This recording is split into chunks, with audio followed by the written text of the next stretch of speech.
जय शिवराय. नमस्कार शेतकरी बांधवांनो, आपण पाहणार आहोत कृषी उत्पन्न बाजार समिती नगर मार्केट निफ्टी मार्केटचे कांदा बाजार भाव 16 जानेवारी 2025 रोजीचे.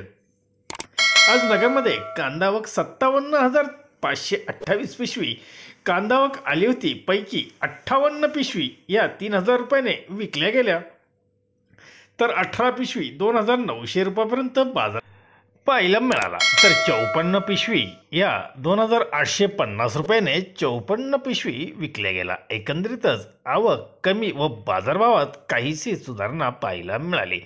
1 नंबर कांदे 2,200 रुपयापासून 2,800 रुपयापर्यंत 1 नंबर कांद्याला बाजारभाव होता. अपवाद वगळता तर 2 नंबरचे कांदे 1,300 ते 2,200 रुपये असा बाजारभाव पाहायला मिळाला. 3 नंबर कांदे 700 ते 1,300 रुपये, तर 4 नंबर 300 ते 700 या दरम्यान विकले गेले. एकंदरीतच कमीत कमी दर हा 300 रुपये असा होता, तर मध्यम प्रतीचा म्हणजे सरासरी 1,800 रुपये बाजारभाव पाहायला मिळाला. जास्तीत जास्त हे 2,800 रुपये हा बाजारभाव, अपवाद वगळता 2,800 रुपये जास्तीत जास्त बाजारभाव होता. धन्यवाद. व्हिडिओ आवडला शेअर लाईक नक्कीच करा.